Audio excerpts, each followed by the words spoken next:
Hello, welcome to the Clips with the Coalition. We are the Nebraska Culture Change Coalition. We thank you for joining us. Please subscribe to our website, which is www.necccoalition.org. And we will find upcoming information about Clips with the Coalition and Coffees with the Coalition and other resources. And we are also on Facebook.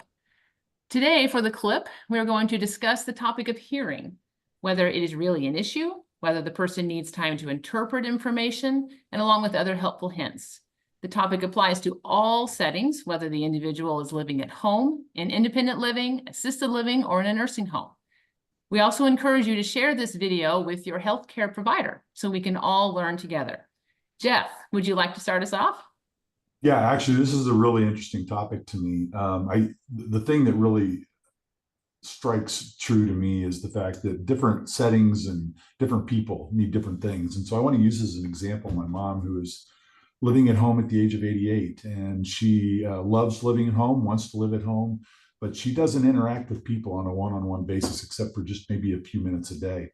And for that reason, she's kind of unique in that she doesn't want to have hearing aids. And so in some situations where we don't want to yell at people, right? In our situation, my siblings and I have learned that that is exactly what we kind of need to do. And we don't yell, but we do speak louder. For my mom, she does not want the inconvenience of having hearing aids and maintaining hearing aids or the cost of hearing aids.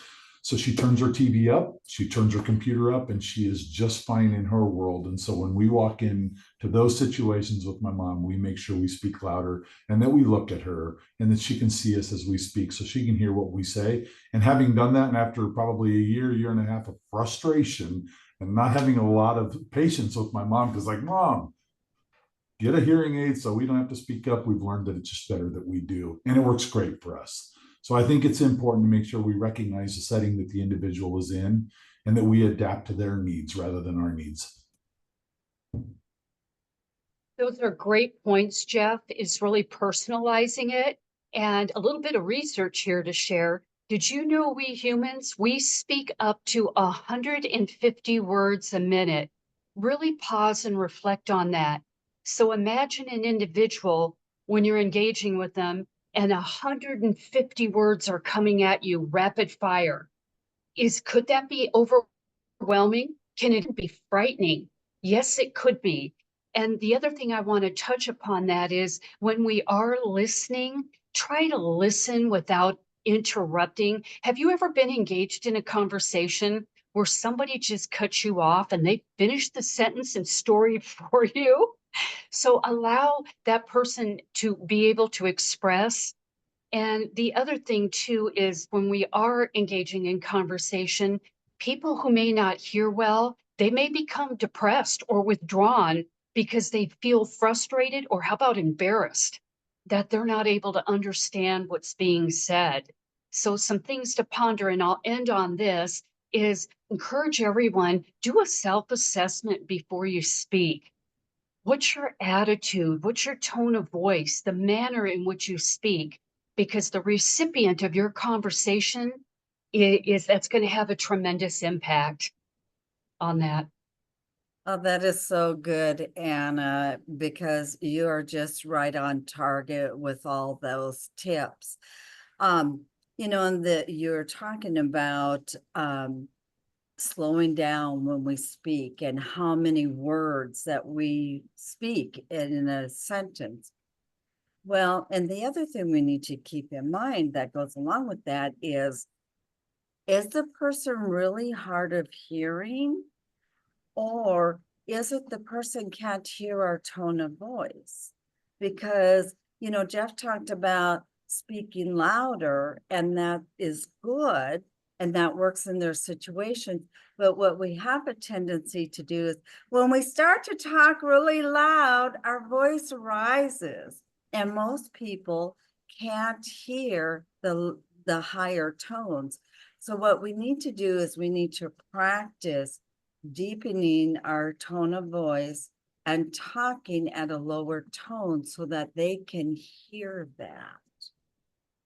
And I believe Kelly was going to address next about the eyewear. And she's unable to access her camera today, so she's just going to do the audio for us. Hi guys. Yeah, I just wanted to add that as a eyewear wearer, is that a thing? As a glasses wearer, in need of eye correction. If I don't have my glasses on, I can't hear you, and I don't have a hearing deficit, but I need to be able to see people's faces in order to correctly hear them. So really making sure that people have their eyewear on, making sure that their glasses are clean so they can see you, and then really just getting down at eye level with that person so that you can have a meaningful face-to-face conversation, really enhances people's ability to be able to hear and understand what's going on. Thanks, Kelly. And so much is bubbling up in this conversation. I wanted to quickly touch, Dr. Fisher, on what you were saying and just really think about our systems of care and how fast and rapid we're trying to get tasks done. And that's where those 150 words a minute come in, because we just got to get on to the next thing. And so how do we slow everything down? Whew. So hard. And Kelly, I agree. Eye level slightly below, really seeing that person and making sure they're seeing you before you start to try to talk, so important. But the thing that gets me all the time is all the little stories going on in my head while somebody's talking to me. All those little listening filters where I'm trying to come in and finish your sentence before before you have a chance to actually finish it yourself. And that gets in the way of us hearing from everybody in our world, our coworkers, our family, our friends. Just really slowing that brain power down and centering ourselves, so important in that communication process. And then the other thing is noise.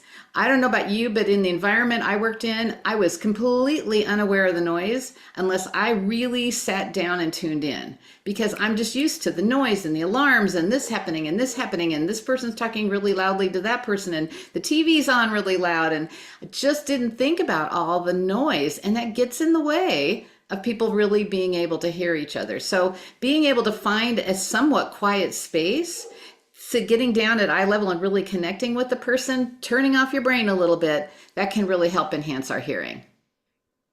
Oh my gosh, that is so good, Denise, because we just came back from a cousin cruise and there were 17 of us on there, and my mom and dad, my dad is 90 and my mom is 87.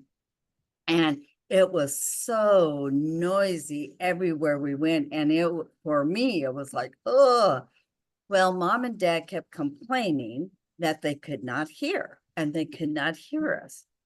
And so my other tip to go along with all this is, let's make sure that whoever we're talking to, that they have the correct hearing aids in, especially if they're living in a long-term care community. So about maybe after 2 days, mom and dad discovered that dad had in mom's hearing aids and mom had in dad's hearing aids. They got them together. They bought them from the same company. They look exactly the same way. When they're at home, dads are over here, moms are over here. On the cruise ship, they got mixed up. And so let's make sure that the hearing aids are in. Let's do the distractions as much as possible. Let's face them, let them look at our lips, lower our tone. And Kirsten, I think you had something you wanted to add to all of that. Yeah, I think first of all, the story is very funny, but it can happen. You know, that happens in a lot of different places. And you guys were talking about the noise. Sometimes when we work in those environments, you're right, Denise, we just get used to those things. I know a lot of our nursing home members and other team members, they're really trying to be very cognizant of that. And so things like overhead pages, music, loud carts in the hallways, all those kinds of things, really trying to tone down having those distractions or those things in the environment. When you hear overhead pages and then you've got residents that are saying, what was that? Who do they want? You know, it's very distracting for those kinds of things. And you guys also talked about, you know, being at eye level with people. I also think the other thing to remember is not all of our communication has to be verbal. We say so much with our faces, and we can use a lot of gestures when you're trying to help direct people and let them know where to go, or maybe something you're asking them, if a question, being able to use gestures in your communication, cut down on the amount of verbal. We speak so much. And it really interferes with what we're able to hear and process. I think that as someone who doesn't deal with the hearing loss, or at least not officially diagnosed. So, you know, there's just a lot of distractions in our environment. I think if we can use those gestures and nonverbal communication, most important thing is making sure that people can see your face and that you're animated and that you're talking directly to them, which we've kind of discussed here today. So anyone else have any final thoughts? All right. Well, thank you for tuning in. We appreciate you taking a few moments to listen to our message today from the coalition. We always invite you to join us if you're interested in more information. Check out the website, and until then, we'll see you next time.